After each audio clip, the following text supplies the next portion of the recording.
Oh, yeah. Okay, now finally we have 3 points. Those are specific risks to a da'i. So you have to be aware of that as you get into this, right? Making sure that you are still doing it for Allah subhanahu wa ta'ala's sake. So even if people are not appreciating it, you continue. You're not doing it for personal fame, personal wealth, and so on and so forth.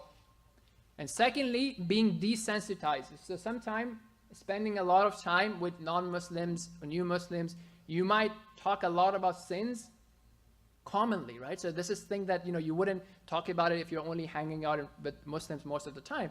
But if you're hanging out a lot with non-Muslims and new Muslims, you might start talking about sins that are transgressions against the law of Allah subhanahu wa ta'ala. And if you do not maintain that by, having the righteous company, you may go down the negative road as well.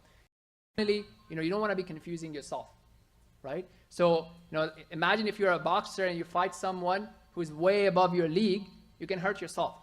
So likewise, as I said, there's a lot of people who are not going to be opposing Islam, or not going to be crazy about, fighting against Islam, and you don't have to deal with those type of people. You deal with the people that you are comfortable with, and then you move on from one person to the other.